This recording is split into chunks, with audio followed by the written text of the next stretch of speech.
Have you ever wondered how to create videos like these? And can you think that you can create these animated videos on Canva? Well, yes, you can. And in this video, we are going to see a step-by-step instruction on how to do this. So we start with clicking on canva.com and click on videos. So we click on this and we get the video size. Now, the first screen of the animation, that is the garden scene. We select for garden and click on graphics. We look at one of the graphics from garden. We search for the one that might be relevant for us. So we simply maybe click on set it up as background. Yes, set image as background, and it is set as background. Now we look for the animation that we want. So we want a walking guy. Let's find the one who is suitable for our story.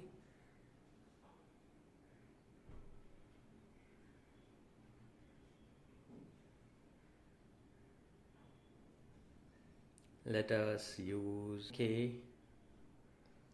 Maybe let's go back and look at this funny guy over here who was there on the top. Yeah, let's use him for our animation purposes. Great. So we resize him to suit our image. Make it a bit bigger. Cool. Now that we have got the required size, we now come to animate it. We click on the image, click on animate, and we click on this B line and we drag the guy. So just the way I'm doing it right now.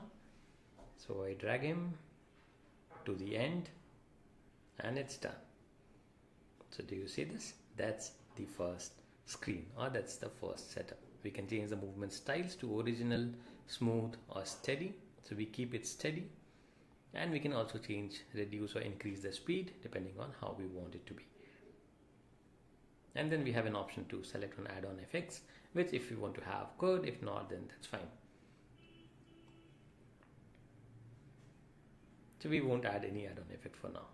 So that's our first step of the animation. Let's now level up and move on to the next one. We click on add and we now look for a background page that we would want to add. So maybe a city road or city. Okay, we look for something that would go with our needs.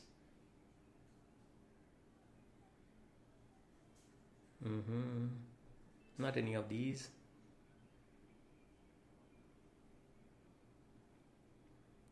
Okay, yeah, let's use this one.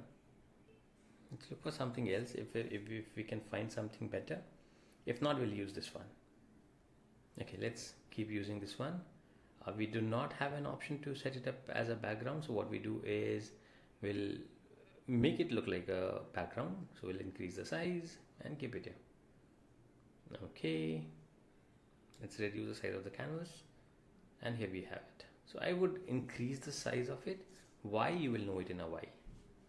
This time we would not animate the walking guy, but what we would do is we would animate the background, that is, and we click on animate, and this time we are going to move the background image. Instead of moving the guy, we are going to move the background.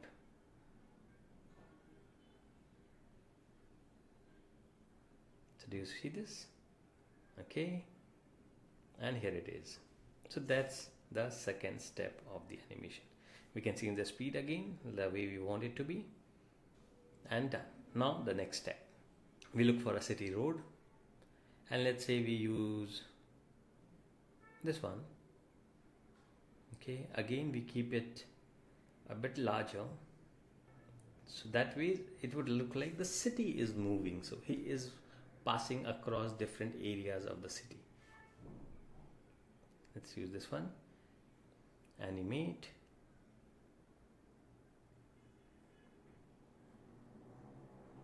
So that way it looks like he is moving through different parts of the city.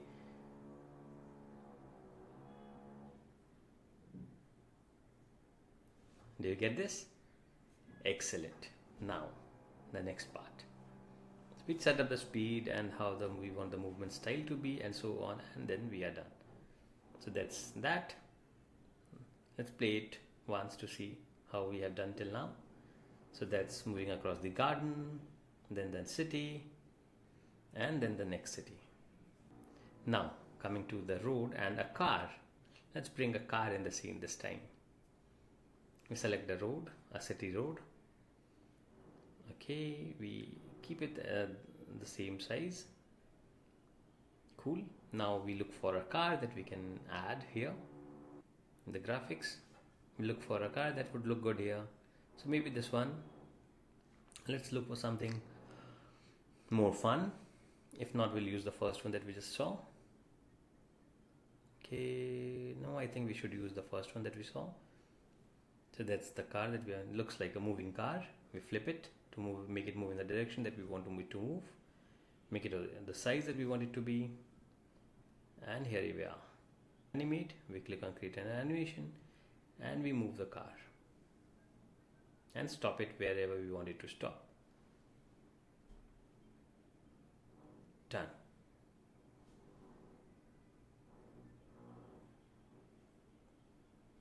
We can also choose to reduce the speed so that the car moves a bit slowly. And we are done. Moving on to the next step, I would duplicate this one. And now I would add a man behind the scene. So I would make the car reach where it is supposed to reach. Make it look a bit bigger. I actually should not have changed where the car was placed. But yeah, let it be this for now. Here is the car moving. Let's look at the story until now. We copy paste the man and we bring him here inside the car. Just follow my steps. We bring an element of square.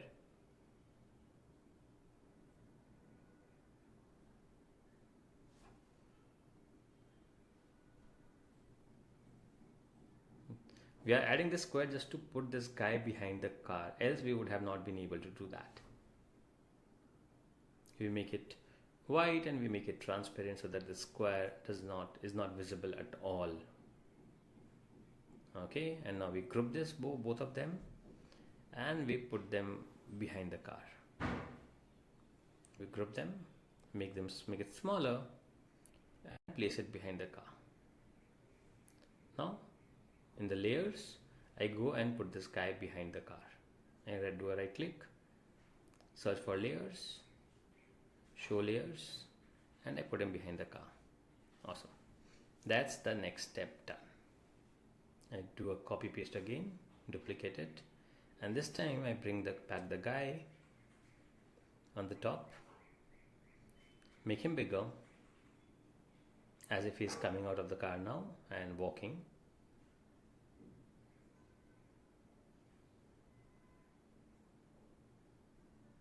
But what if I keep him behind the car?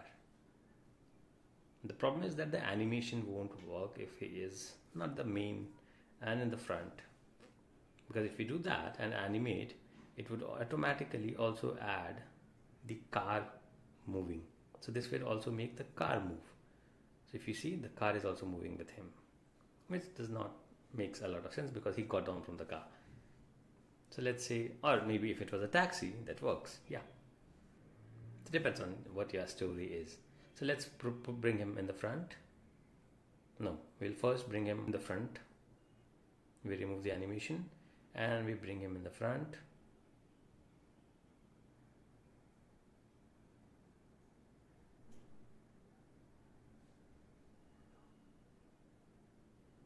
Perfect. Now the car is stopped. But I think the taxi animation was better. But let's keep it for this. Keep it to this for now. And here we are.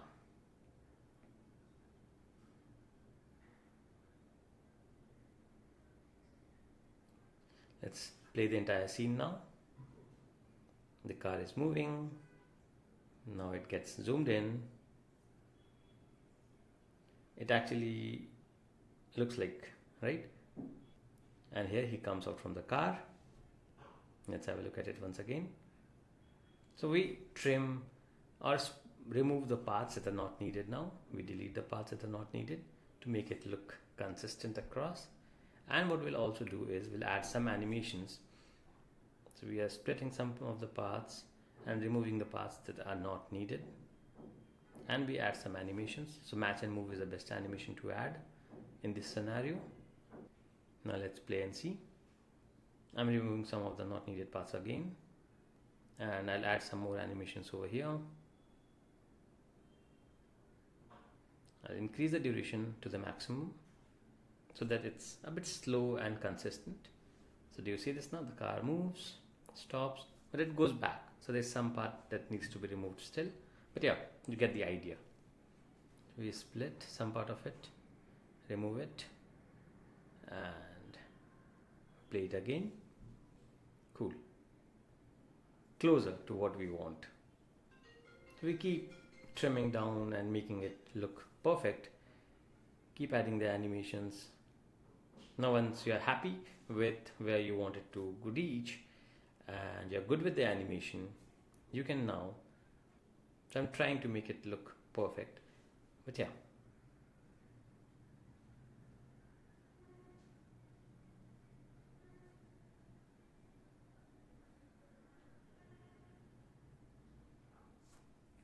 I do not want it to look like the car is moving back, so we'll try to remove the not needed parts still. Let's play it.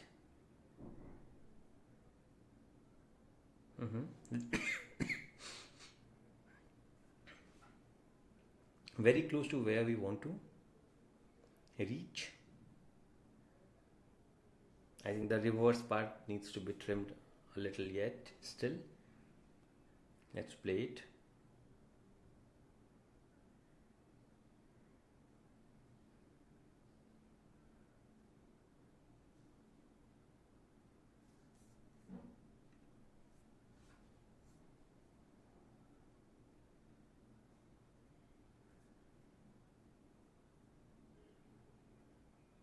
I think this is okay. Let's fast forward it a bit and we add remaining animations to the balance screens. So we remove the not needed parts here as well. We trim it off. So this white part, we trim it off. So that's the entire storyline. So we remove the white, the moment that white part starts, we split the page and we remove that part. We add the animation again. Similarly, we add an animation here, maybe circle and wipe, and an animation here, again maybe a dissolve, or maybe a slide. So when the scene changes, it slides. So let's play it all.